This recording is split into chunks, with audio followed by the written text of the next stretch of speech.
Hi, and welcome to the video on finding equations from graphs, specifically exponential and logarithmic graphs. This is exercise 2.5 in your textbook. So I guess the two basic equations we're going to be using in this chapter, or this exercise, will be this equation here, the exponential general equation, and the logarithm general equation here, these ones.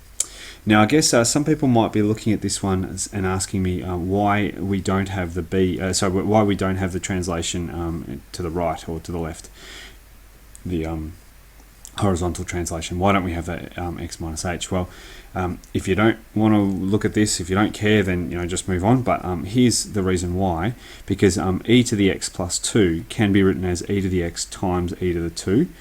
So we can actually take the translation out and actually make it a dilation, which is just this value a here. So we actually don't need to use the horizontal translation. Or another way of looking at it is to say we actually don't need to use the dilation. We don't need to use this a here. I mean, either way, it doesn't really matter.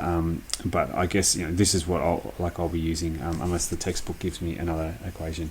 It's nicer to have only 3 variables rather than 4. So that's just what we're doing in this case.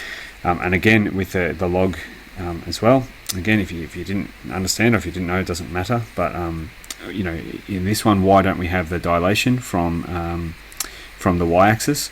Well, if you have a look at log 3x, that can be written as log e3 plus log e of x, which then actually it just becomes a translation, a vertical translation. So just the value of k. So that's why we don't have the b in our general equation there. Okay. Moving on, if you don't understand that, that's okay. We'll move on to the first example just so you get an idea of what's going on.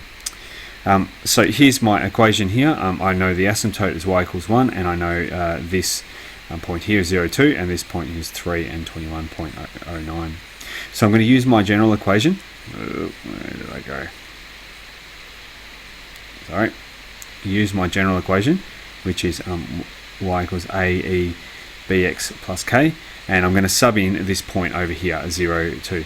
Actually, I can probably already see that my k is going to be 1, just due to the asymptote, but I'm also going to have, sub in that point there, so 0, 2, and I get 2 equals a plus k, because e to the power of 0 is just 1, and I know that k is 1 just from the asymptote, so therefore a equals 1 as well.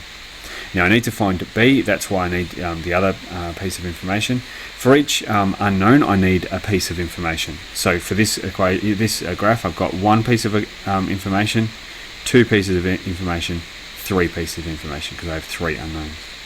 So I use this point, 3, 21.09, together with my a equals 1 and k equals 1, and once I sub that in, and I do all of this on my calculator, I end up getting a very nice answer that b actually equals 1. So y equals e to the power of x plus 1. So a, b and k all equal 1 in this case. Very nice. Okay, the next equation that I've got goes, it looks like this. It has an asymptote at y equals negative 3, goes through the point 0, negative 1, and it goes through the point 0.8109 and 0. So again, I start with my general equation like this, and I can very quickly see that my k value will be negative 3, because that's what the asymptote is. And then I simply sub in the other 2 values into this equation and see what I get. When I sub in 0, negative 1, I get e to the power of 0, which is just 1 anyway. So I get negative 1, because that's what the y value was, equals a minus 3. I end up getting a equals 2.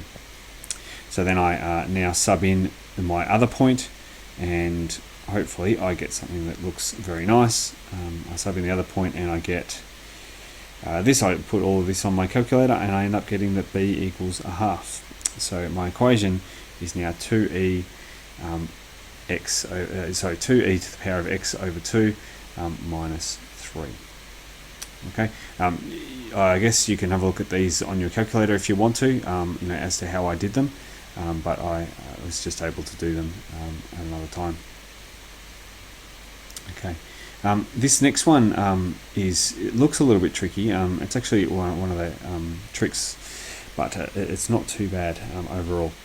It's actually a log graph because it has a vertical asymptote, and it tells me that it goes through these 2 points here, and it has an x asymptote at x equals 2. I use my standard equation for a log graph. You will notice that I've actually got the b in there this time. The reason is because this graph actually has been reflected in the y-axis, and so therefore b actually has to be a number. If you didn't have b in as the equation, what you'd find is that you'd have a negative log, which is impossible. And so I guess you would have realized that in the question, and then had to make some alterations. So anyway, I'm going to sub in this value here, this 0.0 log 2 plus 1 into my equation. So the y value goes in there, 1/2 log 2 plus 1 equals a log of b times negative 2. The reason of that, because I expand this brackets when x is 0, plus k. And then I can just simply read off the graph. I actually don't need to do anything else at this point. I can see here that my k value is actually my equal to the plus 1. The a is 1/2, and this is log of 2, and that's negative 2b.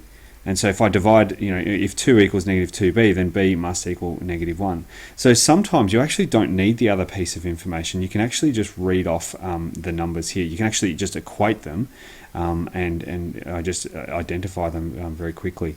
So I've got my a, my b, and my k value. Now when I actually write it, it ends up looking like this. So there is only, the b sort of disappears a little bit, but I did need my b in there to work it out.